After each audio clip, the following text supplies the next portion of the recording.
Every day, we're creating the future.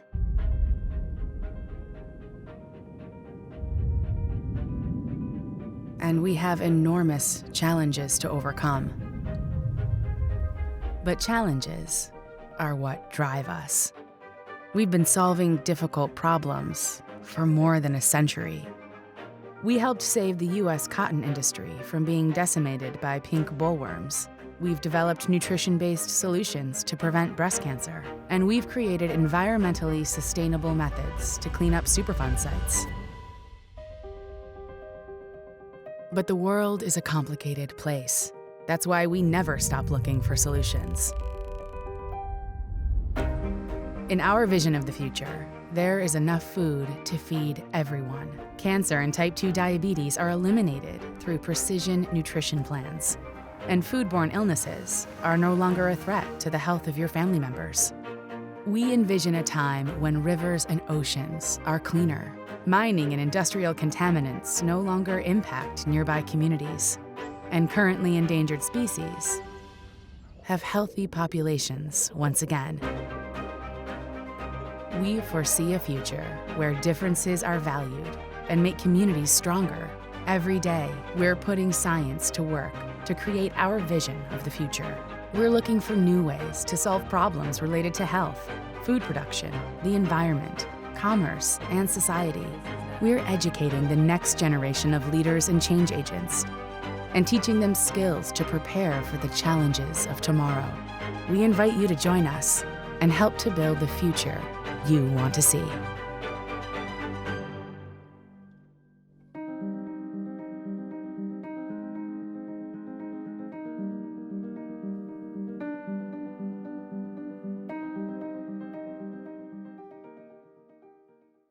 All right. Hi, everybody. Welcome to our second Coffee with Cows, our series of coffee break-sized webinars showcasing just a few of the ways CALS is working to create a better today and tomorrow. Today, we have entomologist and food visionary Goggy Davidowitz to tell us about his work. If you have any questions, drop them in the Q&A at the bottom of your screen and we'll answer them at the end. So, grab your mug and let's get to it. Take it away, Goggy. Can you share?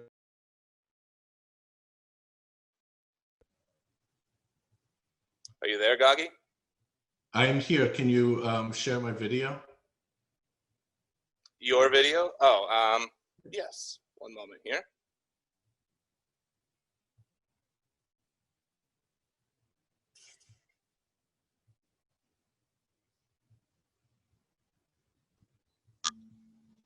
Okay.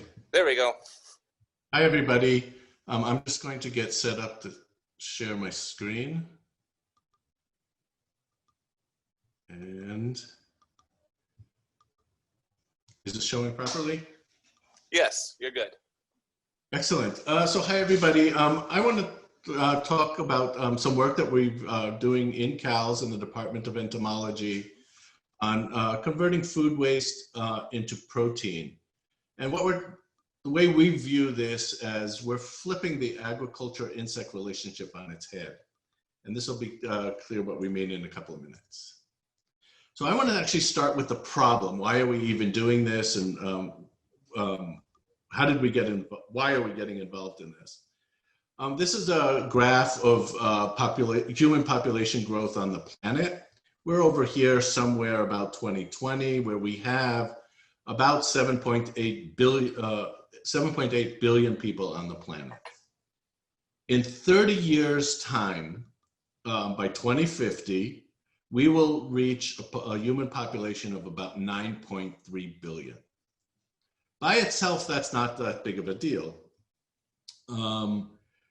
We can sustain those, it's possible to sustain that many people. And in fact, if we look at the global food production, we can see that it's also increasing. So we're getting a lot more efficient in how we're producing food. However, when you superimpose the two, the story becomes slightly different. So we're right over here in 2020. The blue line, the curved line, is human population growth. The red line, the straight line, is our ability to produce food, how much food we produce. And right now in 2020, we're about 7.8 billion people. And that's not a problem because, as you can see, the red line is above the blue line. We can produce enough food to feed all the people currently on the planet. However, in 30 years' time, at 2050, we reach a tipping point. And at this tipping point, human population exceeds our ability to produce enough food to feed it. So this is what's called the 9 billion problem. In 30 years, we are not going to be can't produce enough food to feed all the people. The Food and Agriculture Organization of the United Nations estimated that in order to keep our ability to produce food, this red line here, above that of the population growth, we're going to need to increase our food production by 70%. So we're going from this line to this line. Unfortunately, we can't, not under current practices. So the world is very much aware of this 9 billion problem and what we're heading into in 2050. And understand, this is 30 years from now. This is in our lifetime. So there's huge efforts to try and find ways to change our practices, moving more towards plants. Fish farming is a big thing, using more nuts to produce protein, seeds and nuts. There's a lot of things that are being done. We're thinking about this somewhat differently. And what I want to do is show you the approach that we're using in the Department of Entomology and in CALS in general. So the current paradigm today is that we grow crops. The crops need to be saved, and the insects that eat those crops, the pests, need to be controlled. So farmers invest huge amounts of resources in mitigating crop damage by insects. And here's just examples of spraying by plane, by hand, by drone, by tractor. So this is a huge investment on the side of the farmer, but it also has negative ecological impacts due to the pesticides that are sprayed into the environment. Our approach is to kind of flip the agriculture-insect relationship on its head. And we're doing that in two different ways. One is that instead of killing the insects to save the plants, what we're doing is trying to come up with a way where we're growing plants, effectively weeds, that are there to attract the insects. And then it's the insects that are the crop, not the plants. So we have a research plot at the Campus Agricultural Center on Campbell and Roger, where we're growing these host plants of the caterpillars. And the eggs are laid naturally, and we harvest the caterpillars and turn those into protein for human consumption. So that's one way to do it. We grow the host plants to feed the insects, and then we harvest the insects. We've been focusing a lot of our efforts on a different way to do this, and that's we're repurposing food waste to grow insects. Globally, 30% of all the food that is produced ends up in the landfill. 30%, that's 1/3 of all the food that is produced ends up in the landfill. In the United States, it's 40%. That's largely due to our very large refrigerators that we fill up with food that we can't possibly eat before it goes bad. But 30 to 40% of all of the food ends up in the landfill. And what we're trying to do to see if we can get this before it gets to the landfill and repurpose this waste into a different kind of food. Globally, about 80% of the countries culturally accept insects as a food source. About 2,000 species of insects are eaten as a food source. Unfortunately, most of this, as you can see here from this Asian food market, are harvested from the wild. So there's a huge interest and a huge effort to try and develop insects using farming practices. So insects now are recognized as a serious solution, or at least part solution, to the 9 billion problem. And in fact, there's now over 270 startup companies worldwide that grow insects as food and feed. About 35 of those are in the United States. And we have one here at the University of Arizona as well. Here's just examples of some of the kinds of foods that are already available that include insects. Things like bread, flour, pasta, cookies, chips, granola, chocolate-covered ants or grasshoppers, falafel, burgers, ice cream. How you make ice cream from insects, I don't know, but you can. Beer, you can make beer from insects. And of course, protein bars. That was the first thing on the market. This is a huge, huge industry that is attracting a lot of investors. Right now, the insects as food and feed industry is about $1 billion, and it's projected to increase to 8 billion or 10 billion by 2030. That's just 10 years from now. So this is a rapidly growing environment. So what's the deal with insects? Why insects? There's two main reasons why insects are seen as an alternative to producing protein for humans. One is nutrition, and the second has to do with sustainability. Nutrition addresses things like digestibility of the insect, how much protein they have, how much fat they have, the mineral content, and fiber. So just to give you a simple example, take a cow. You can digest 40% of a cow, only 40%. The 60% that you can't are things like bone, hide, intestines, horns, hoofs, things like that. So you can digest only 40% of a cow. You can eat 100% of an insect. You can digest only 80% of it, but the 20% that you can't digest is still good for you. That's because that exoskeleton of the insect is actually fiber.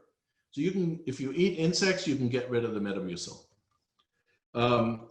Vertebrate livestock don't have fiber, unless of course you don't take the feathers off the chicken, but that's a different story. Nutritionally, insects are as good as or better than vertebrate livestock. So here's an example of crickets versus beef versus salmon. This is for a 200-calorie serving. And as you can see, in a 200-calorie serving, insects contain more protein than cows or fish. They contain a lot less fat than cows or fish, and so that's good for you. The fat that they do contain is a healthy fat, like the omega-3s. So if you, here you can see insects don't have as much omega-3s as salmon does, but it has much, much higher levels of the omega-3s, the healthy fats, that relative to, for example, beef. And of course, insects contain fiber, which vertebrate livestock don't. In terms of sustainability, insects are a lot more efficient, require a lot fewer resources per pound of protein in terms of water, feed, land, and the greenhouse gases that are produced. So to give you a couple examples of this, if we take 100 gallons of water, how much food can we make out of that? Well, with 100 gallons of water, we can get about 6 grams of beef. Now, to put this in perspective, on the lower left is a picture of my office key, and I put it on the scale in my lab, and it weighs 18 grams. So for 100 gallons of water, you can get 1/3 of a key's worth of protein. You can get 13 grams of corn or 19 grams of chicken. So with 100 gallons of water, you can get about as much chicken as you can as the key to my office. 63 grams of soy and 71 grams of crickets. So you can see that crickets produce a lot more protein than any of these other sources of protein for 100 gallons of water. In terms of land, to produce 1 kilogram of protein from, let's say, cows, you need 200 square meters of arable land. A meter is about a yard, so let's say 200 square yards of arable land for 1 kilogram of beef. That's about 2 steaks worth. For pork, you need less, 50. Chicken, about 45 square yards of arable land. And for crickets, about 15 square yards. Now, that's 7% of what's needed for beef. So you can produce protein on a lot less land, the same amount of protein on a lot less land if you grow insects. In addition, growing vertebrate livestock like cattle, like cows, chickens for the most part, you can only grow those on a monolayer. In other words, you have one layer of cows on the landscape. Insects are really amenable to what we call vertical farming. So where you can produce, have multiple trays stacked up for, 1 story, 2 stories high, which reduces the footprint, but also more importantly, it makes it very amenable to what we call urban farming. So growing food within the confines of a city, let's say in a factory building or something like that. Insects are also more efficient in converting feed into food. So for an example, for 10 kilograms of feed, so that's 22 pounds. For 22 pounds of feed, you can produce about 2 pounds worth of beef. That's about a 10% conversion efficiency. With the same 22 pounds, you can produce about 20 pounds worth of grasshoppers. That's a 90% conversion efficiency. So insects are a lot more efficient at converting food into protein, into the body parts, than, for example, cows are. And we can talk about that later, why that is. In addition, you can see that cows, the edible part of the cows, the 40%, are about 50% protein, 50% fat, while grasshopper is about 72% protein. So you're getting a lot more bang for your buck for the amount of feed that you produce. To put this in a little bit of a cartoon perspective, I have this. So you have a male and a female cow. After 22 weeks, you get another cow. That's the baby cow, the calf. So if you take this cow plus the parents, you have 3 cows, and that's about 1,170 kilograms worth of meat. That's the meat consumption of about 15 people over a year. If you look at this in terms of the grasshoppers, so you have 2 grasshoppers, a male and a female grasshopper. After 22 weeks, and assuming that none of the offspring die and all of the offspring mate and make more babies, which is not going to happen, but this is a thought exercise. After 22 weeks, starting with 2 grasshoppers, you get 3,725,290,298,462 grasshoppers. That's 890 million kilograms of meat. That is the meat consumption of all of Belgium over a year. Now, for those of you who haven't been to Belgium, It's the same, Belgium is the same size as New York City. So in theory, with 2 grasshoppers, you can feed all of New York City for a year. That is a lot of insects.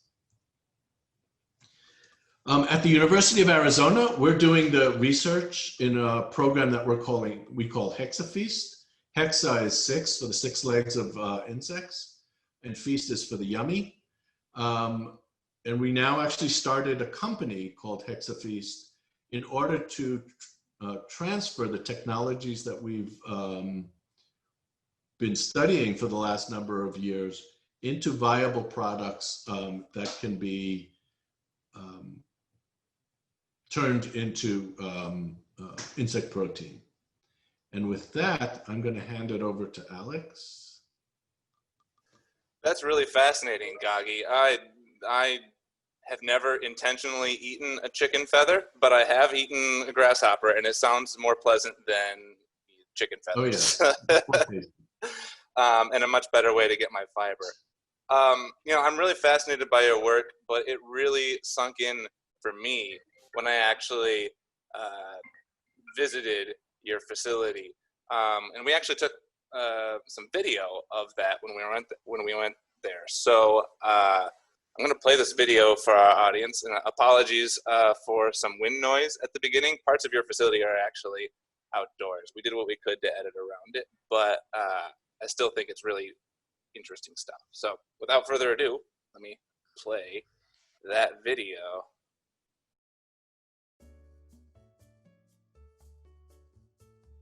Welcome back, everybody. We're here at the Campus Agricultural Center here in Tucson with Goggy Davidowitz. The center hosts a number of outreach and cooperative extension and research facilities. But Goggy, can you tell us a little bit about this facility and what we're doing here today? Sure. I'm a professor of entomology in the Department of Entomology at the University of Arizona. And in this facility, we're growing insects as a source of protein for food and feed for people and livestock. Our research focuses on using waste streams. So what normally ends up in the landfill, we catch it, process it, and feed it to insects, and then produce protein from those insects. This, for example, is compost made from dairy cow manure.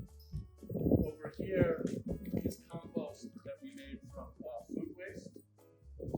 Here, waste from mushrooms that's just drying out here. And behind me is the wood chips from landscaping waste. So right here we have an example of 4 different kinds of waste streams that we use to grow insects. So here we are in the beetle room with a lot of the team here at the insect rearing facility. Can we go around the circle and just tell the audience a little bit about who you are and then show us around the lab? My name's Josh. I'm one of the undergrads who works here at the lab. I am a senior who is getting a double major in ecology and evolutionary biology and bioinformatics. How's it going, everybody? My name is Daniel Clark. I'm a U of A alumnus from Eller College of Management, and I'm the CEO of Hexafeast LLC, which is a startup that's using intellectual property that was developed right here in the entomology lab at the University of Arizona. And we're aiming to utilize waste streams to grow insects as a solution for unsustainable feed and food. So in light of that, we're hoping to change these industries to make them operate in a closed loop manner that's better for everybody. Hi, I'm Hunter Clark. I'm a research technician here at the Insects as Food and Feed Initiative at the University of Arizona. I'm also the COO of Hexafeast and one of the head rearing and husbandry people here at the Insects as Food and Feed Initiative in the beetle room. I'll show you a little bit of what we're doing. These are the fig beetles. We call them Cotinus. And one of the unique things about these guys is we can rear them on manure compost.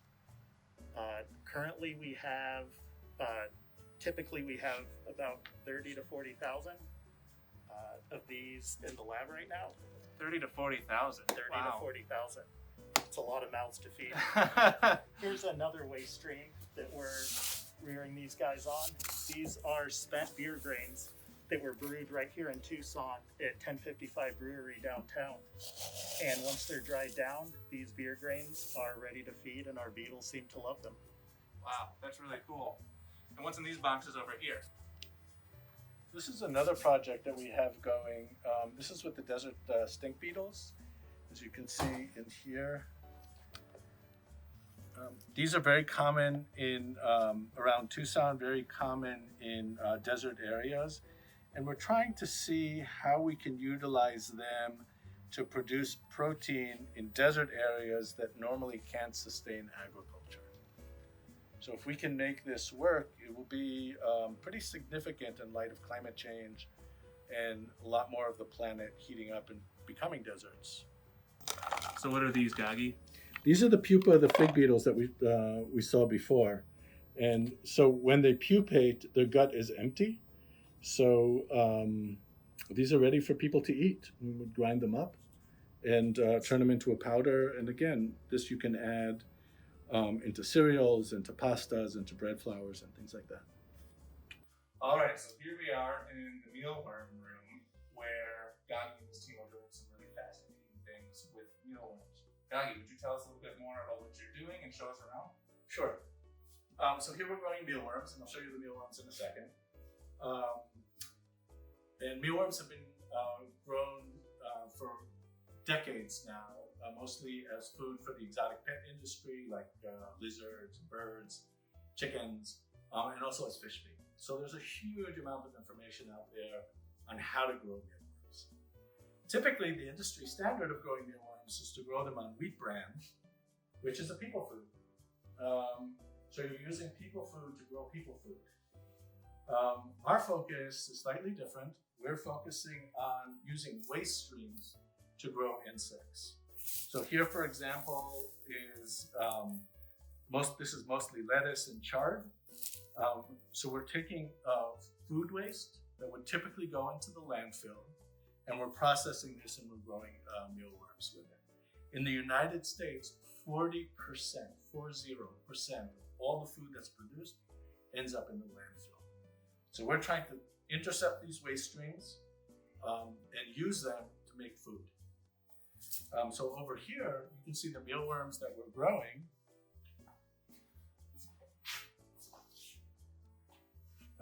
If you look here,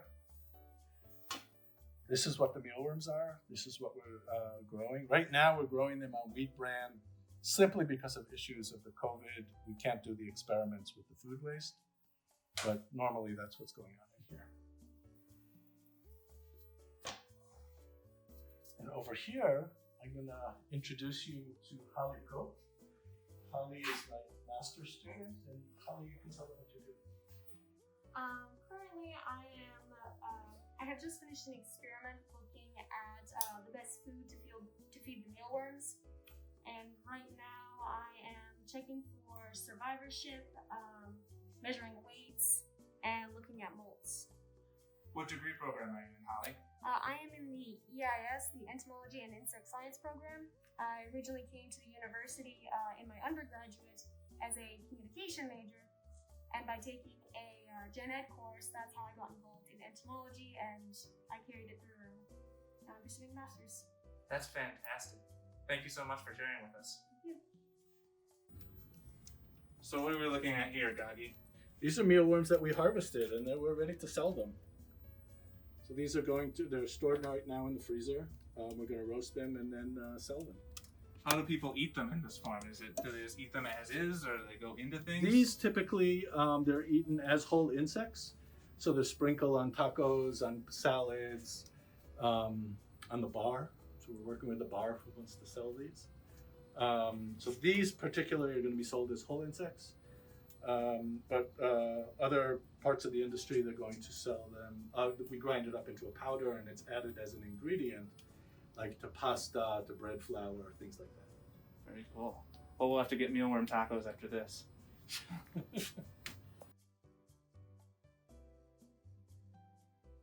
Really quick, let's jump to some Q&A. I know we're running a couple minutes over, but let's answer what we can, and we'll post this on our YouTube channel. All right, first question. You touched on this a little bit, but are there any credible efforts underway or plan to address the demand side of the food supply equation, specifically worldwide population growth controls? I am very hesitant to get into that. Sure, I understand. That is a political issue. You know, China did the one-child law, which they now relaxed, but it is a big issue. Nobody talks about the population growth. It's all, let's assume, you know, we know what the growth is going to be. Let's try and feed that many people. This Absolutely. is not discussed in terms of the 9 billion problem. This is not really discussed. Sure, makes sense. Another question. I am not vegan, but just curious, do insects qualify as vegan? I don't think so. I think well, it depends on your definition of vegan. If you're talking about just vertebrate livestock, then yes, you can eat the insects. I have a former grad student who just defended her master's who worked on edible insects. She's vegan and she eats the insects. So it's a matter of taste, literally. Let's see, where's the facility located? I can answer this one. This is in Tucson at Campbell and Rogers at the Campus Agricultural Center, just a few miles due north of main campus.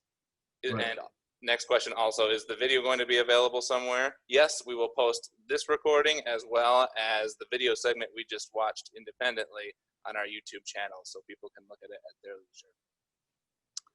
Oh, here's a good one. What species have been found to be the most tasty from taste testing? And that's from Ian Watkinson in Yuma.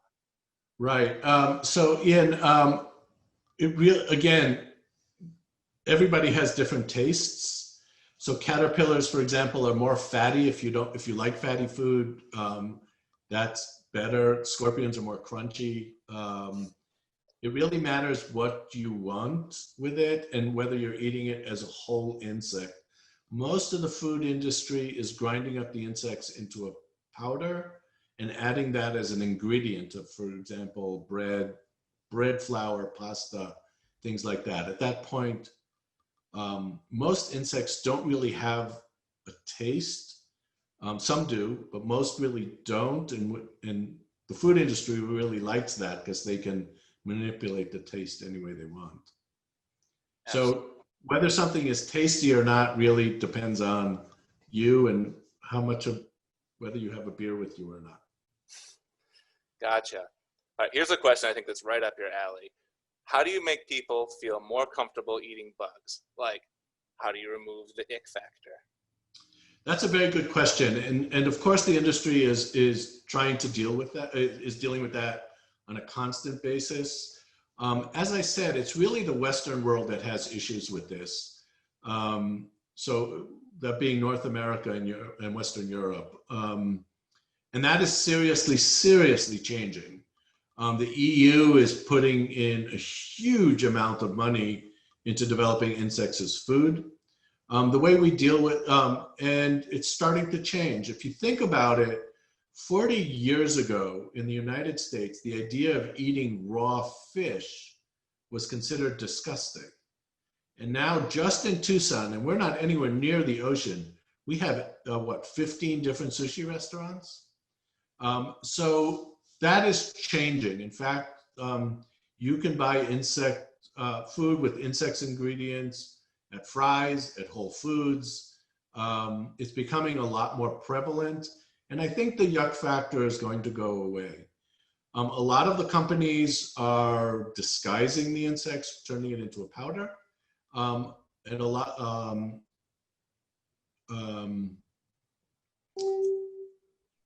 yeah. And that way you kind of don't really notice it.